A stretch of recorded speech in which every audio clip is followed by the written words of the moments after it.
June 6, 1944, 5:32 in the morning. The English Channel, 7 miles off the Normandy coast. Seaman First Class Robert Sales grips the steel side of landing craft vehicle Personnel 37, his knuckles white beneath the spray.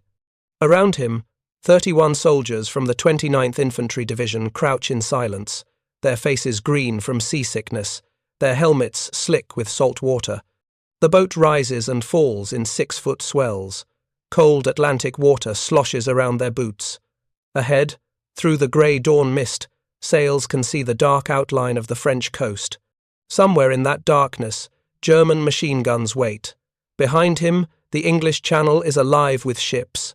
5,000 vessels, the largest invasion fleet in human history. And riding the waves toward that beach are hundreds of flat-bottomed boats just like his, 36 feet long, 10 feet wide, built from steel and plywood in a New Orleans boatyard. The Germans had a name for these, craft. They called them the Higgins boats, after their designer. Some Wehrmacht officers called them primitive, clumsy. A joke compared to German engineering. Reichsmarshal Hermann Göring himself, when shown intelligence photographs in 1943, reportedly dismissed them as makeshift rafts, hardly worthy of serious military consideration. But here is what makes this story remarkable. Within 12 hours, these clumsy boats would land more than 102,000 men on 5 beaches. By the end of June, they would deliver 1.4 million soldiers, 500,000 vehicles, and untold tons of supplies onto hostile shores. And by war's end, General Dwight D. Eisenhower, Supreme Commander of Allied Forces, would make a stunning declaration. "Andrew Higgins," he said, "is the man who won the war for us. If Higgins had not designed and built those landing craft, we never could have landed over an open beach. The whole strategy of the war would have been different." This is the story of how a Louisiana boat builder with an 8th-grade education designed the vessel that made D-Day possible. How a flat-bottomed swamp boat became the most important ship of World War II. And how thousands of young men rode these wooden coffins, as they called them, into the teeth of German defences, knowing their survival depended on 36 feet of steel, a bow ramp, and the courage to run straight at enemy fire without stopping. 1938. New Orleans, Louisiana. The Mississippi River Delta is a maze of shallow bayous, swamps, and marshland where conventional boats cannot operate. Standard vessels with deep keels get stuck in mud, propellers tangle in vegetation. Local trappers, oil workers, and loggers need boats that can navigate water barely 2 feet deep, then return to deeper channels without getting stranded. Andrew Jackson Higgins understands this problem better than anyone alive. He is 52 years old, owns a small boatyard in New Orleans, and has spent 2 decades building shallow-draft vessels for the Louisiana swamps. Higgins is not a trained engineer. He never finished high school. But he understands hydrodynamics through pure trial and error, building boats, testing them, watching how they handle in shallow water, then building better ones. His signature design is the Eureka boat, a flat-bottomed wooden craft with a unique tunnel stern that protects the propeller in shallow water. The boat can operate in just 18 inches of depth, ram itself onto muddy banks at full speed, then reverse back into deep water without damage. It is perfect for the swamps. But in 1938, the United States Marine Corps has a problem that looks remarkably similar to Louisiana bayous. The Marines are planning amphibious assaults in the Pacific, islands with coral reefs, shallow lagoons, and beaches defended by enemy fire. They need a boat that can carry troops from ship to shore, navigate shallow water, and deposit men directly onto beaches without getting stuck. The Bureau of Ships has spent years trying to design such a craft. Every prototype has failed. Boats either run aground on sandbars, expose troops to enemy fire for too long, or capsize in surf. In desperation, the Marine Corps sends observers to boat builders across America, looking for ideas. One observer, Lieutenant Victor Krulak, hears about a Louisiana boat builder who makes vessels that can ram themselves onto shore and reverse off again. Krulak travels to New Orleans to meet Andrew Higgins. What Krulak finds is not a polished defense contractor, but a tough, profane, hard-drinking businessman who runs his boatyard like a riverboat captain. Higgins stands 5 feet 9 inches tall, barrel-chested, with a voice like gravel and a vocabulary that would make a longshoreman blush. He smokes cigars constantly, drinks whiskey straight, and has been known to throw incompetent workers into the Mississippi River. But Higgins can build boats faster and cheaper than anyone in America. Krulak explains the problem. The Marines need a boat that can carry 36 troops from ship to shore, navigate shallow water, reach the beach at speed, deposit troops directly onto dry land, and then withdraw under fire. Higgins listens, puffs his cigar, and says, "I can build that. Give me 2 weeks." He does not redesign from scratch. He takes his existing Eureka boat, reinforces the hull with steel, adds armor plating around the crew positions, and most importantly, he modifies the bow. Instead of a pointed bow that would require troops to jump over the sides into deep water, Higgins installs a hinged bow ramp that drops down the moment the boat hits the beach. The ramp is simple, brilliant, and revolutionary. Troops can charge straight off the boat onto dry land in seconds rather than climbing over the sides into chest-deep water while under fire. The design seems obvious in hindsight, but no one else had thought of it. If you're enjoying this deep dive into the story, hit the subscribe button and let us know in the comments from where in the world you are watching from today. The Marine Corps tests the prototype in 1939 at Culebra Island, Puerto Rico. Lieutenant Krulak watches as the Higgins boat roars toward the beach at full throttle, its diesel engine screaming, then hits the sand with a grinding crunch. The bow ramp drops. 30 Marines charge off onto dry sand in 8 seconds. The boat reverses, its protected propeller churning, and backs off the beach into deeper water without getting stuck. Krulak sends a telegram to Marine Corps headquarters. "This is what we need. Order 1,000 immediately." But the Bureau of Ships rejects the design. The official reason given in a 1939 memorandum is that the Higgins boat is too simple, too crude, built by a civilian contractor with no formal naval architecture training. The Bureau's own engineers insist they can design something better. They spend another 2 years trying. Every prototype fails. Meanwhile, Andrew Higgins keeps building boats for the Marine Corps on small contracts, proving his design works. He builds them fast, delivers them on time, and charges less than the big naval shipyards. By 1941, the Marine Corps has quietly purchased over 500 Higgins boats despite Bureau of Ships objections. Then Pearl Harbor happens. December 7th, 1941. The United States is thrust into a 2-ocean war. Within weeks, military planners realize they need to land troops on hostile beaches in Europe and the Pacific simultaneously. They need tens of thousands of landing craft, and they need them immediately. Andrew Higgins's boatyard in New Orleans suddenly becomes one of the most important factories in America. Higgins receives contracts to build landing craft at a scale that seems impossible, 1,000 boats per month, then 2,000, then more. To meet demand, Higgins does something unprecedented. He hires women, black workers, and anyone willing to work, breaking racial barriers years before the civil rights movement. By 1942, his workforce includes over 25,000 employees, working 3 shifts, 24 hours a day, 7 days a week. His factories stretch along the New Orleans waterfront, a sprawling complex of warehouses, assembly lines, and launching ramps. The boats are built using mass production techniques adapted from the automobile industry. Standardized parts, assembly line construction, workers specializing in specific tasks. A skilled crew can assemble 1 landing craft in under 14 hours. Higgins himself walks the factory floors constantly, cigar in mouth, shouting encouragement, cursing delays, and personally inspecting welds. He once fired a supervisor for installing substandard rivets, then rehired him an hour later with a warning that scared the man. Straight.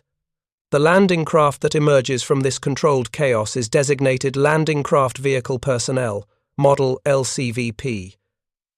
Military planners simply call it the Higgins boat. The specifications are deceptively simple. Length, 36 feet 2 inches. Beam, 10 feet 10 inches. Draft, 3 feet forward, 3 feet 6 inches aft. Weight, 18,300 pounds fully loaded. Construction, steel hull with plywood interior, protected propeller in a tunnel stern. Armament, 2 Browning 30 caliber machine guns, 1 forward, 1 aft. Capacity, 36 fully equipped troops, or 1 jeep plus 12 troops, or 8,000 pounds of cargo. Maximum speed, 9 knots, roughly 10 miles per hour, powered by a 225 horsepower grey marine diesel engine. The crew consists of 3 men: the coxswain, who pilots the boat and controls the bow ramp, the engineer, who operates the engine and bilge pumps, and the aft gunner, who provides covering fire during withdrawal. The design philosophy is pure Higgins: simple, rugged, cheap to build, easy to repair. There are no complex systems, no delicate electronics, nothing that cannot be fixed with basic tools. The boat's flat bottom allows it to operate in just 3 feet of water and ram directly onto beaches without damage. The tunnel stern protects the propeller from sand and debris. The steel hull can absorb small arms fire. The bow ramp, secured by a single steel cable and operated by a hand crank, can drop in 2 seconds. But riding in an LCVP is terrifying. The flat bottom makes the boat unstable in rough seas. It pitches violently in waves, slamming down into troughs with bone-jarring force. Troops packed shoulder to shoulder in the open cargo will have nothing to hold except the steel sides. Seasickness is universal. Vomit sloshes around their boots mixed with seawater. The diesel engine roars so loud that conversation is impossible. And the troops know, with absolute certainty, that the thin steel hull offers almost no protection from German artillery or machine gun fire. They call them wooden coffins, steel graves, and worse. One soldier from the 1st Infantry Division wrote in his diary before D-Day, "Riding in a Higgins boat is like standing in a bathtub while someone beats on it with a sledgehammer. You are wet, cold, terrified, and praying the driver knows what he is doing." The coxswains, most of them Coast Guard or Navy personnel barely 20 years old, train for months before D-Day. They practice beach landings on the English coast, learning to judge waves, avoid sandbars, and time their approach to minimize exposure to enemy fire. The technique is counterintuitive. Instead of approaching slowly and cautiously, the coxswain accelerates to full speed in the final 100 yards, driving the boat onto the beach with enough momentum to ensure it does not get stuck. The moment the bow touches sand, the coxswain must instantly reverse the engine to prevent the boat from getting stranded on a falling tide. Meanwhile, the bow ramp drops, troops charge off, and the coxswain must back away under fire, often without seeing where he is going because the high stern blocks his rearward view. It requires split-second timing, nerve, and luck. Boatswain's mate first class William Friedman, a coxswain who would make 12 trips to Omaha Beach on D-Day, described the technique in a 1944 interview. "You point the bow at the beach, open the throttle, and hold on. When you feel the hull scrape sand, you drop the ramp and start backing up immediately. You do not wait to see if the troops got off. You do not stop to help wounded men. Your job is to get the boat off that beach and go back for another load. If you hesitate, you die. If you stop, you die. You just keep moving." By early 1944, Higgins Industries has built over 12,000 landing craft. They are being shipped to England by the hundreds, loaded onto cargo vessels, transported across the Atlantic, and stockpiled in English ports for the coming invasion.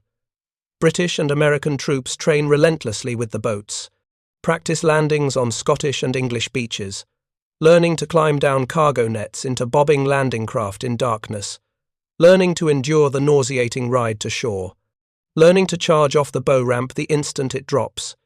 General Dwight Eisenhower visits Higgins Industries in New Orleans in March of 1944, just 3 months before D-Day. He tours the factory floor, watches boats being assembled, and speaks with workers. According to witnesses, Eisenhower tells Higgins, "These boats are the most important weapon we have. Without them, we cannot invade Europe." Higgins, never one for sentimentality, replies, Well then, General, you better hope I keep building them fast enough. German intelligence is aware of the Higgins boats. Reconnaissance photographs taken by Luftwaffe aircraft over English ports in early 1944 show thousands of landing craft assembled in harbours. Wehrmacht analysts study the designs and brief commanders on what to expect. A German military intelligence report from April 1944, captured after the war, describes the American landing craft as follows. The enemy employs large numbers of shallow draft landing vessels of simple construction. These craft are capable of beaching in minimal depth and discharging troops directly onto shore. The design appears crude but functional. The vessels lack armour and are vulnerable to all types of defensive fire. However, their numbers are overwhelming. We estimate the enemy possesses sufficient landing craft to transport multiple divisions simultaneously. The report concludes with a chilling assessment. If the enemy achieves surprise and concentrates these vessels on a single sector, defensive forces may be unable to prevent a successful lodgment. Field Marshal Erwin Rommel, commanding German forces in France, reads these reports and orders massive fortifications along the French coast. His strategy is simple. Stop the invasion at the waterline. If Allied troops can be destroyed on the beaches before they establish a foothold, the invasion will fail. Rommel's Atlantic Wall becomes one of the most formidable defensive systems ever constructed. Millions of tons of concrete poured into bunkers, pillboxes, and gun emplacements. Artillery positioned to create overlapping fields of fire across every potential landing beach. Hundreds of thousands of obstacles planted in the surf zone. Steel hedgehogs, wooden stakes topped with mines, concrete tetrahedrons designed to rip the bottoms out of landing craft. Machine gun nests positioned to enfilade the beaches, meaning their fire sweeps parallel to the shoreline, catching troops in a murderous crossfire the moment they step off the boats. Rommel inspects Omaha Beach in May of 1944 and declares it impregnable. He is not exaggerating. Omaha is a natural killing ground. The beach is 600 yards of exposed sand backed by steep bluffs rising 170 feet. 5 heavily fortified exits, or draws, provide the only routes off the beach. German defenders occupy concrete bunkers and trenches along the bluffs with clear observation and interlocking fields of fire across the entire beach. The defensive plan is methodical. Let the landing craft approach the beach, allow troops to disembark, then open fire with everything. The German 84th Corps, defending the sector, estimates that any attacking force will suffer 75% casualties before reaching the base of the bluffs. They are nearly right. June 5, 1944, Southern England. Over 156,000 American, British, and Canadian troops prepare for the largest amphibious assault in history. Operation Overlord. The invasion of Normandy. The troops board transport ships in English ports. Huge vessels like USS Samuel Chase, USS Henrico, and HMS Empire Anvil, each carrying thousands of soldiers. The landing craft, including over 1,500 Higgins boats, hang from davits on the ship's sides or wait in the water alongside. The channel crossing takes all night.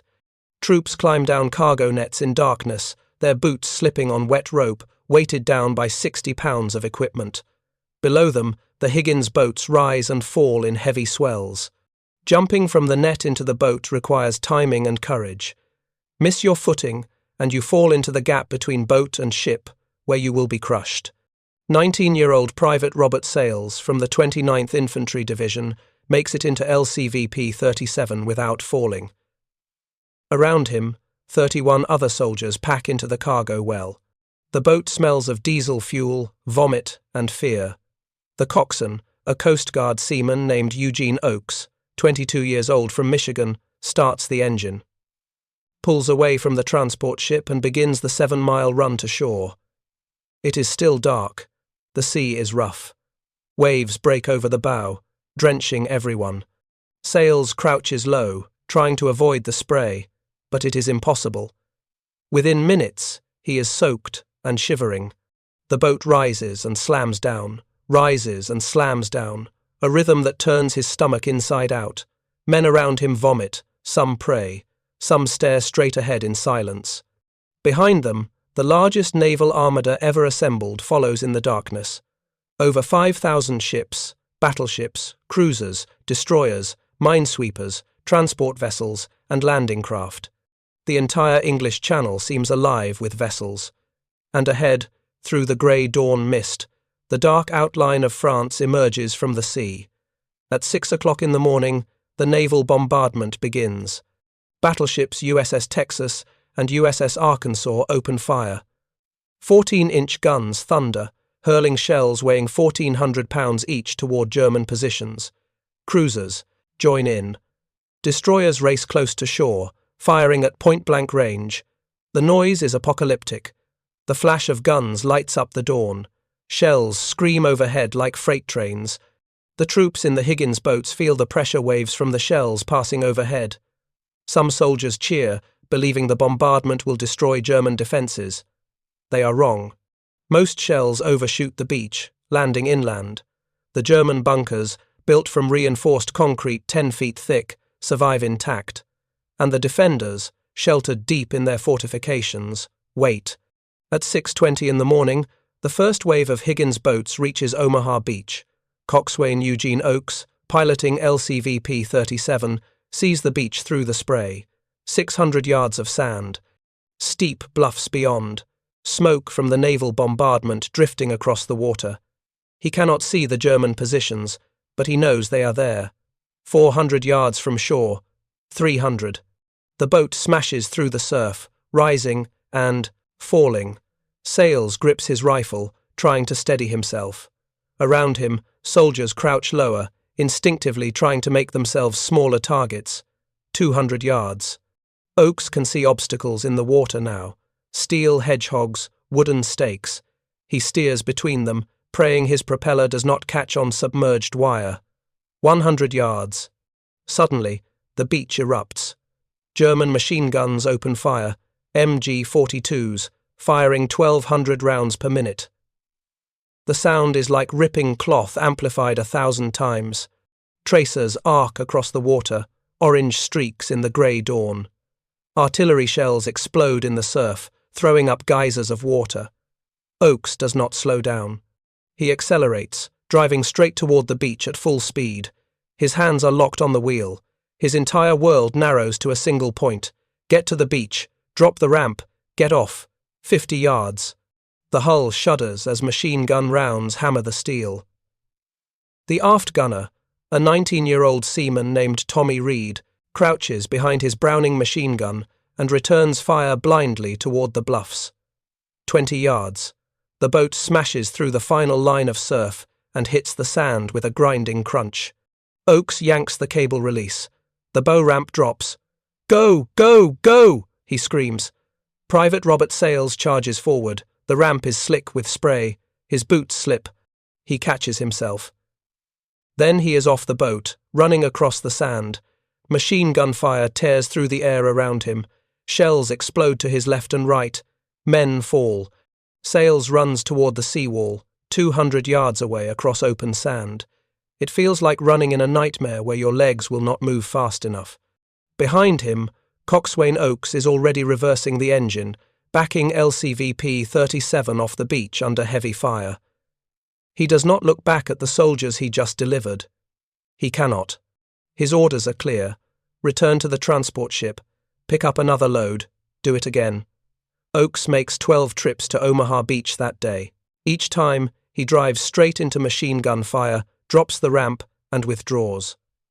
On his fourth trip, a mortar shell explodes 30 feet from his boat, showering him with sand and debris. On his seventh trip, German machine gun fire kills his aft gunner, Tommy Reed, who dies slumped over his Browning machine gun without firing a shot. Oakes keeps going. By nightfall, he has delivered 384 soldiers to Omaha Beach. He is awarded the Navy Cross for extraordinary heroism. He is 22 years old. The scene at Omaha Beach between 6:30 and 9 o'clock that morning is close to catastrophic. The first waves of assault troops, primarily from the 1st and 29th Infantry Divisions, are pinned down on the beach. Dead and wounded men lie everywhere. Destroyed equipment burns in the surf. Landing craft, hit by artillery, burn or sink offshore. German defenders in their concrete bunkers pour devastating fire onto the beach. Americans who make it off the boats find minimal cover. Some shelter behind steel obstacles. Others huddle against the seawall, a low stone barrier that provides only partial protection. Officers and non-commissioned officers trying to rally their men are cut down immediately. Leadership collapses. Units become intermingled and disorganized. At 7:30 in the morning, Lieutenant General Omar Bradley, commanding 1st United States Army from the cruiser USS Augusta offshore, receives desperate reports. Omaha Beach is in danger of complete failure. He considers abandoning the landing and diverting follow-up waves to Utah Beach or the British sectors. For 2 hours, the fate of the invasion hangs in balance. Then, gradually, small groups of soldiers begin moving off the beach, not because of orders or coordinated planning, but because staying on the beach means certain death. Sergeants and junior officers lead impromptu assaults up the bluffs. They use Bangalore torpedoes to blow gaps through barbed wire. They attack German positions with rifles, grenades, and flamethrowers. Slowly, inch by inch, they establish toeholds on the high ground. By 10 o'clock, the crisis has passed. American troops are fighting inland. German defenders, under pressure from multiple directions and running low on ammunition, begin falling back, and the Higgins boats keep coming, wave after wave, delivering reinforcements, ammunition, medical supplies. The statistics from Omaha Beach are staggering. Between 6:30 in the morning and midnight on June 6th, approximately 34,000 troops land on Omaha. Roughly 1,500 Higgins boats and other landing craft make the trip. American casualties on Omaha Beach total approximately 2,000, killed, wounded, or missing, the highest of any beach on D-Day. But the landing succeeds. By nightfall, American forces have penetrated up to 2 miles inland. The Atlantic Wall has been breached. And it happened because the Higgins boats kept delivering troops directly onto the beach under fire, without stopping. At Utah Beach, 70 miles to the west, the story is different but equally dependent on the Higgins boats. Strong currents push the assault waves 2,000 yards south of the intended landing zone. By accident, they land on a lightly defended section of beach. Casualties are relatively light. 23,000 troops come ashore with fewer than 200 casualties. Brigadier General Theodore Roosevelt, Jr., the 56-year-old assistant commander of the 4th Infantry Division and son of President Theodore Roosevelt, lands in the first wave. He is the only general officer to land with assault troops on D-Day. Walking with a cane due to arthritis and a heart condition, Roosevelt personally reconnoiters the beach under fire, determines they have landed in the wrong location, and makes a command decision. "We will start the war from right here," he tells his officers. He redirects follow-up, waves to the new location, preventing confusion and maintaining momentum. Roosevelt is awarded the Medal of Honor for his actions. He dies of a heart attack 5 weeks later, still in France. At Gold, Juno, and Sword beaches, British and Canadian forces also rely heavily on landing craft, though they use a mix of British-designed vessels and American Higgins boats. The principle is identical. Deliver troops directly onto hostile beaches in overwhelming numbers before defenders can respond. The British suffer approximately 3,000 casualties across all 3 beaches, but successfully establish beachheads. By midnight on June 6th, 132,000 Allied troops are ashore in Normandy. 5,000 vessels delivered them, and the vast majority rode to shore in Higgins boats or similar landing craft. The Atlantic Wall, which Rommel believed impregnable, has been breached in a single day, but D-Day is only the beginning. Over the following weeks, the Higgins boats operate around the clock, shuttling men and supplies from transport ships to the beaches. The scale of operations is unprecedented. During the first week after D-Day, over 326,000 troops and 54,000 vehicles are landed in Normandy. By the end of June, the total reaches 1.4 million troops and 348,000 vehicles. Private First Class John Barnes, a truck driver with the 2nd Armored Division, lands on Omaha Beach on June 8th, 2 days after D-Day. He describes the scene in a letter to his family written weeks later. The beach was still covered with destroyed equipment, burnt-out tanks, wrecked landing craft, abandoned supplies. But the boats kept coming. Every few minutes, another Higgins boat would hit the sand, drop its ramp, and unload. Trucks, jeeps, artillery pieces, ammunition crates. Then it would back away and another would take its place. It never stopped, day and night. Assembly line. The Higgins boats also evacuate wounded soldiers. After delivering troops or supplies to the beach, the boats return to transport ships carrying stretcher cases. Thousands of wounded men owe their lives to the speed of the Higgins boats, which can make the round trip from ship to shore in less than an hour. Pharmacist's mate second class, William Henderson, a Navy medic, makes 43 trips to Omaha Beach between June 6th and June 15th. He describes the evacuation process. We would load wounded men onto the boats as fast as possible, sometimes 20 stretcher cases per boat, stacked on the deck. The ride back to the ships was rough. Every wave jarred the wounded men. Some screamed in pain. Some had died before we reached the ships. But we kept going because there were always more wounded waiting on the beach. German commanders watching the build-up from inland positions are stunned by the scale. They have never seen anything like it. Continuous streams of landing craft delivering men and material faster than German artillery can destroy them. Field Marshal Rommel, visiting the front on June 10th, writes in his diary, "The enemy's superiority in ships and material is overwhelming. Our defensive fire destroys individual boats, but 50 more replace each one we sink." A captured German artillery officer from the 352nd Infantry Division, interrogated by American intelligence on June 15, 1944, provides remarkable testimony. The transcript, preserved in National Archives records, includes this exchange. Interrogator: Describe what you observed during the landings. German officer: The sea was covered with vessels, hundreds of them, perhaps thousands. And the small boats, they came in waves. We fired at them. We destroyed many. I personally observed at least 20 landing craft hit by our artillery, but it made no difference. More kept coming. The quantity was impossible to stop. Interrogator: What was your assessment of these landing craft? German officer: Simple. Crude. Not sophisticated like German engineering, but effective because of their numbers. We had been told the Americans could not land on defended beaches. We were told their equipment was inferior. We were wrong. This testimony reveals a critical point. The Higgins boat succeeds not because it is technologically superior, but because it is simple enough to mass produce and effective enough to do the job. By war's end, Higgins Industries and other American manufacturers produce over 23,000 landing craft of various types. No other nation comes close to this industrial output. The Germans never develop an equivalent. German landing craft designs, built for the planned invasion of England in 1940, are limited in number and capability. The Wehrmacht's amphibious assault experience is minimal. When Germany does attempt amphibious operations, such as the evacuation from Crimea in 1944, the lack of adequate landing craft results in catastrophic losses.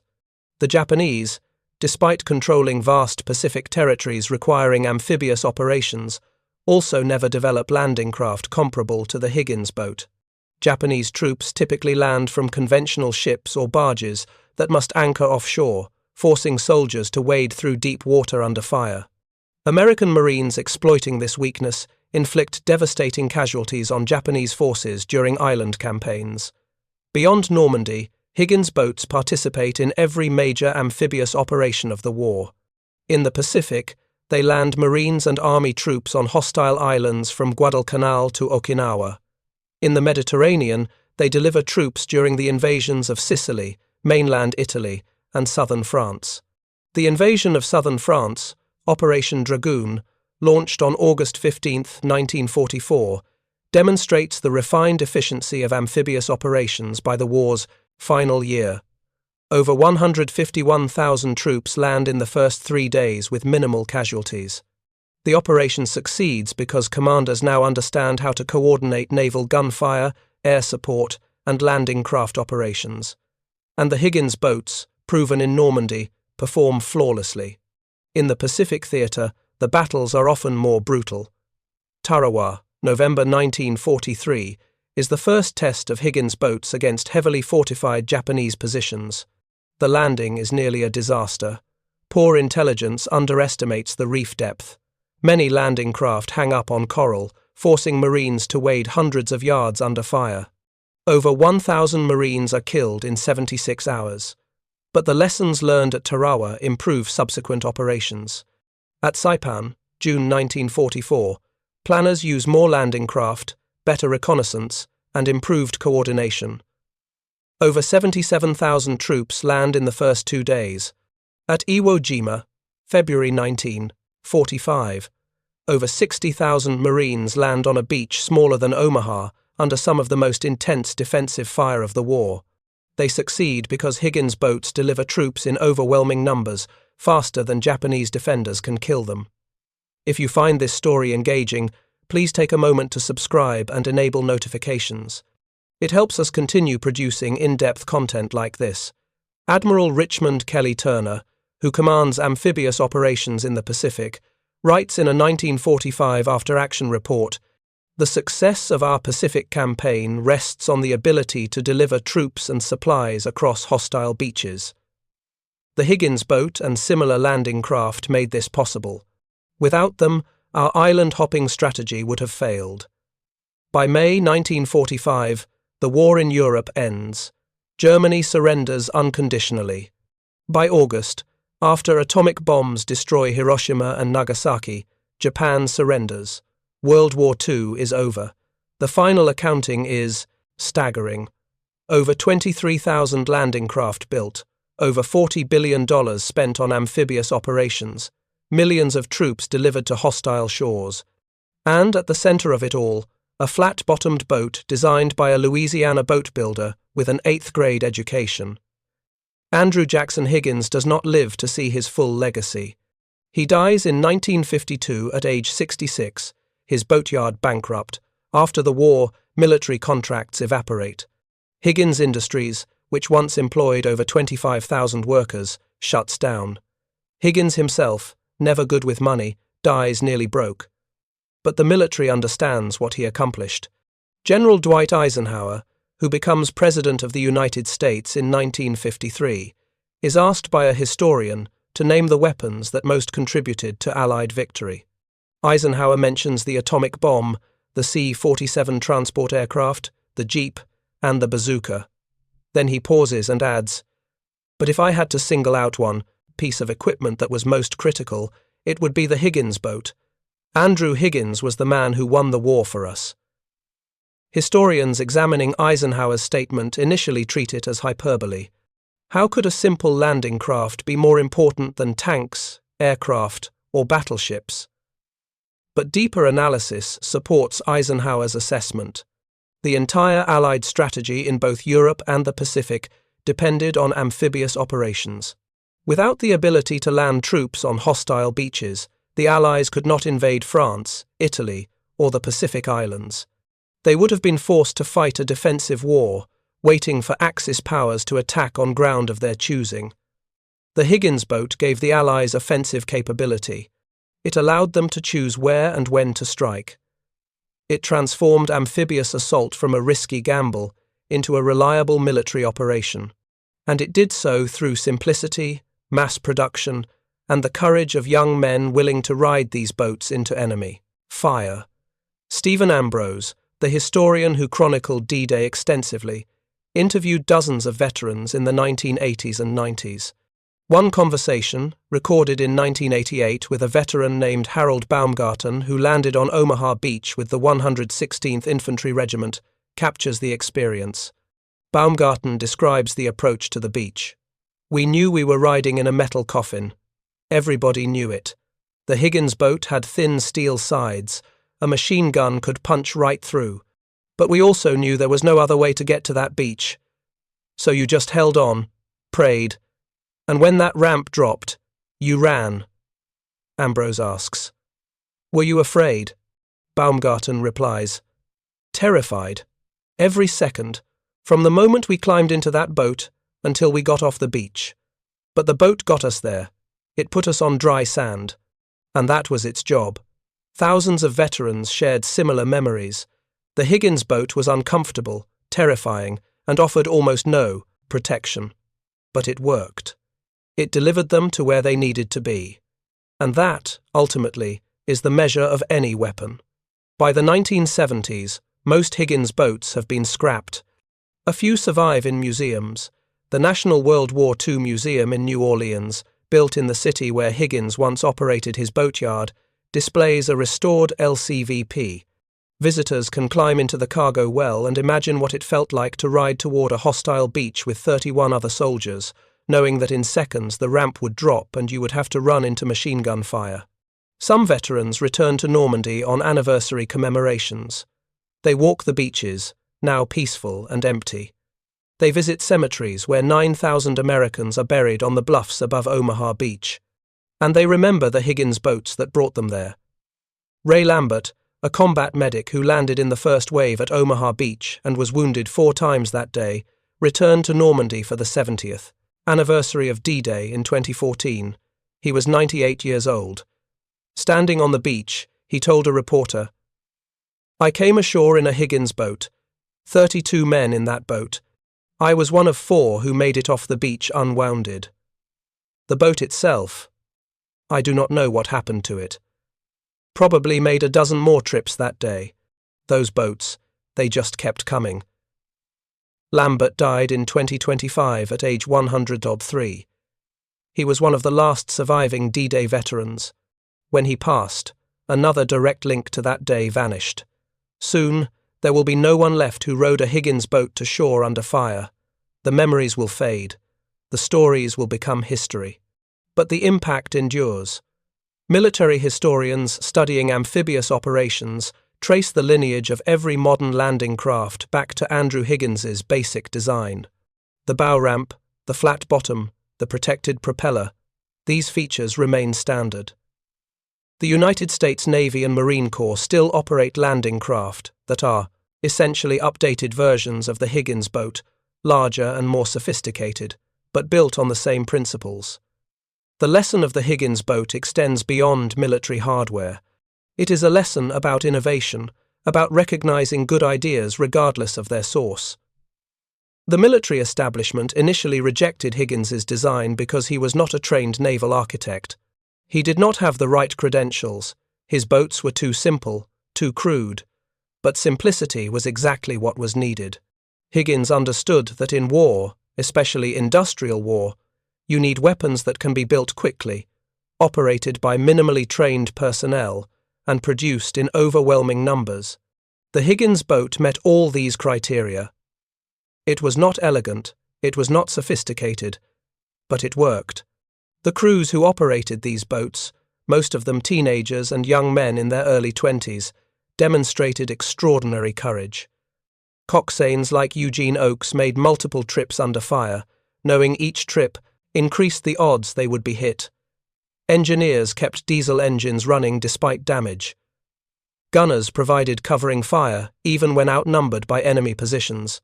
Their casualty rates were lower than infantry troops, but their psychological burden was unique. After delivering troops to the beach, they had to withdraw and watch from offshore as the men they just delivered fought and died. Then they had to go back and do it again. Some made 20 or more trips in a single day. Coast Guard signalman First Class John Gallagher, who served as a coxswain at Utah Beach, described the emotional toll in a 1948 interview. "You drop those boys on the beach and you know some of them won't make it. But you can't think about that. You just go back to the ship, pick up another load, and do it again." After the war, I had nightmares for years. I would see those faces. The boys climbing down the cargo nets, the ones who were scared, the ones who tried to act brave. I delivered 300 men to Utah Beach on D-Day. I wonder how many survived. The German perspective on the Higgins boat, revealed through captured documents and post-war interrogations, shows grudging respect mixed with frustration. German officers recognized the landing craft as a critical vulnerability in Allied operations. If they could destroy enough boats, they could stop the invasion. But they could never destroy them fast enough. A German naval intelligence report from July 1944, captured by British forces and now in the Imperial War Museum archives, analyzes Allied amphibious capabilities. The report, written by Korvettenkapitän Hans Meckel, includes this assessment. The American landing craft represent a triumph of industrial production over engineering sophistication. Individually, each craft is vulnerable and unremarkable. Collectively, they constitute an overwhelming force that our defenses cannot counter. We lack both the aircraft and naval vessels necessary to interdict such a massive fleet. Once the landing craft reach the beach zone, only coastal artillery can stop them, and our artillery proves insufficient. The report concludes with a stark warning. Unless we can develop equivalent amphibious capabilities or prevent the enemy from reaching our shores, we cannot defend against invasion. The war will be decided by industrial capacity, and in this, the enemy is superior. Meckel's assessment proved accurate. Germany's inability to match Allied industrial production, particularly in seemingly mundane equipment like landing craft, doomed the Reich's defensive strategy. You cannot win a modern war if your enemy can land troops wherever he chooses, while you lack the means to respond. After the war, the Soviet Union, recognizing the importance of amphibious capability, attempts to develop similar landing craft. But Soviet industry, devastated by war and focused on rebuilding, produces relatively few vessels. The Cold War sees the United States maintain overwhelming superiority in amphibious operations, a legacy of the Higgins boat, and the infrastructure built to produce it. In 1956, Higgins Industries' former factory buildings in New Orleans are demolished. The site becomes a shopping center. Few people walking through the stores realize they are standing where thousands of landing craft were built. There is no monument, no plaque, just pavement and commerce. But in 2020, the National World War II Museum, located a few miles from the old Higgins plant, receives over 500,000 visitors annually. One of the most popular exhibits is the restored Higgins boat. Visitors line up to step inside, to feel what it was like. Museum guides explain how the boat works, how it lands on beaches, how it changed the war. Some visitors are veterans or families of veterans. They touch the steel sides, run their hands along the bow ramp, and remember, others are students or tourists learning about the war for the first time. They see a simple steel boat and struggle to understand why it matters so much. The museum's explanation is direct. This boat made D-Day possible. Without it, the invasion of Europe could not have happened. Without the invasion, the war might have lasted years longer. Millions more might have died. Andrew Higgins built 23,000 of these boats. General Eisenhower said Higgins was the man who won the war for us. The statement seems impossible. How can a boat win a war? But warfare, particularly modern industrial warfare, often turns on logistics, production, and seemingly mundane equipment. The side that can move troops faster, supply them more efficiently, and concentrate force at critical points wins. The Higgins boat gave the Allies that capability. On June 6, 1944, when 132,000 Allied troops landed on 5 beaches in Normandy, they arrived in vessels that Hermann Göring had once dismissed as primitive, rafts. The Luftwaffe chief, Hitler's second-in-command, had laughed at the idea of wooden landing craft challenging German defences. But Göring was not laughing when those boats delivered overwhelming force onto French beaches. By 1945, Göring was in Allied custody, awaiting trial at Nuremberg. During pre-trial interrogations, an American officer asked him what surprised him most about Allied capabilities. According to the interrogation report, Göring mentioned several factors: American aircraft production, the effectiveness of Allied bombing, the speed of American mobilization. Then he added, almost as an afterthought, "And those landing boats, we underestimated their importance." It was, perhaps, the most significant admission Göring ever made.